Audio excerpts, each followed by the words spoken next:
What I do love about the Arlo brand is that the quality of the footage, the speed in which it works, the app that comes with it, it is all premium.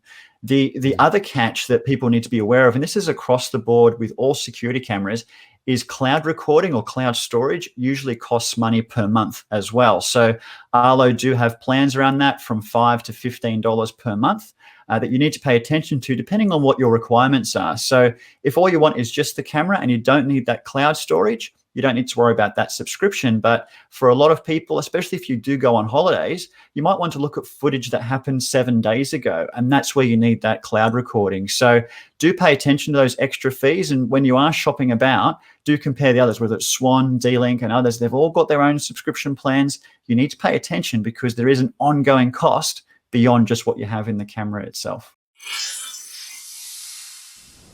Well, home security is a big topic in Australia at the moment. It's one of the fastest growing areas of consumer technology, putting up cameras around your house, wireless cameras, cabled cameras, a bit of both.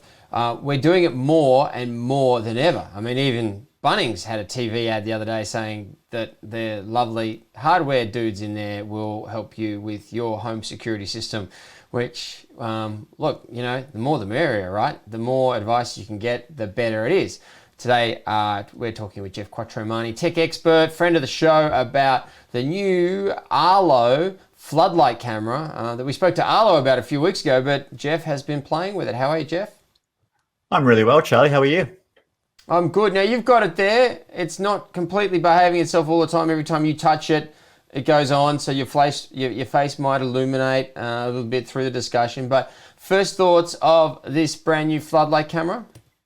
Look, the Arlo Pro 3 floodlight camera is something I've been testing.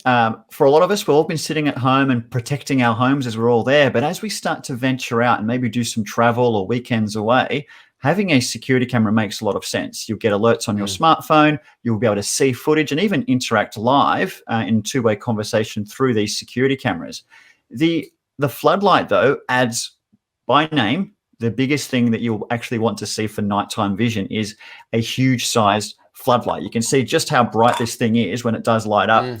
Around 2,000 to 3,000 lumens. It's extremely bright. And what it means is you're not so much worried about poor night vision quality because of that bright light. You'll get color, almost like daytime footage, straight to your phone and being recorded into the cloud. So a huge benefit just by adding lights to a security system.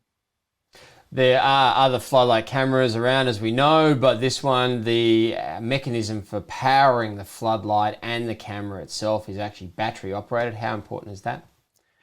Look, it makes a big difference because for a lot of us, running wiring and things like that requires an electrician and extra costs. So for me, this was something I could mount myself. It didn't require any particular skills, just a screwdriver and making sure I could put it into the brickwork or the wall itself.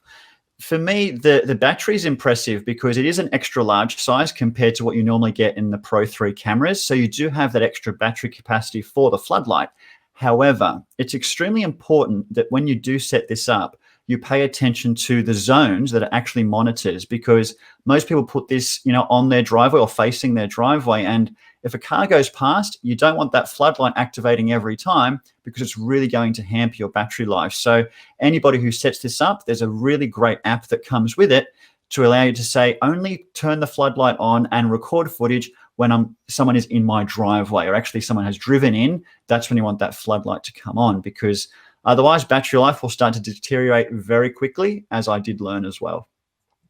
Well, on that, we don't just, when we're looking at these products, open them up, look at them and go, well, this is great. We run them through their paces. Talk to me about the battery life and the actual user experience that you found after you installed it and had it running at your place for a few days, over a week, for example.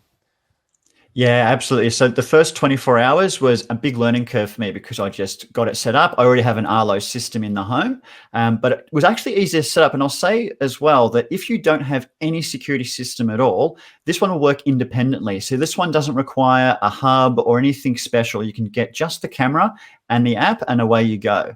But once I did set this up, within that first 24 hours, my biggest learning curve was that notification zone and knowing what you want the camera to actually film, because I lost almost all the battery in that first evening because essentially that floodlight was on the entire time. So having it set up properly and spending 10 minutes, doesn't take long, just to draw that rectangle around your driveway or the area that you care about, does make a huge difference. And once I've done that, I've taken it off the wall this morning to talk about today, but it's been at least 2 weeks and there's plenty of battery life left. So my driveway is not that busy. Depending on how much activity it needs to monitor, you could easily get a month, maybe 2 months out of this camera. All depends on how much that light is turning on though.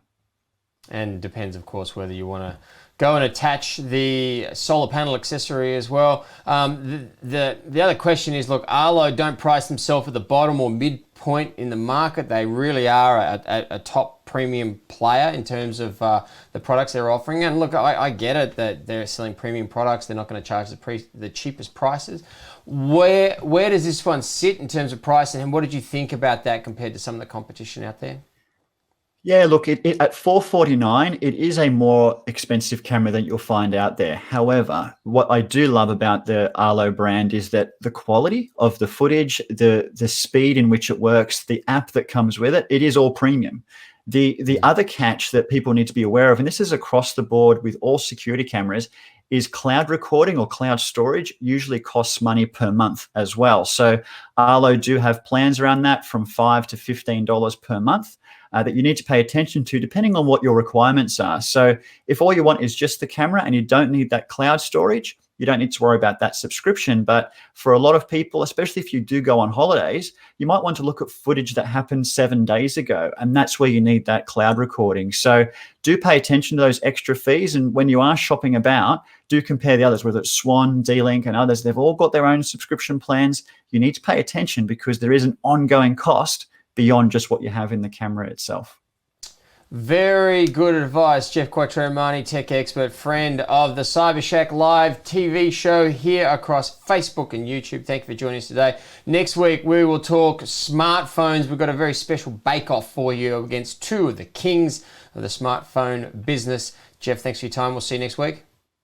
Thank you, Charlie.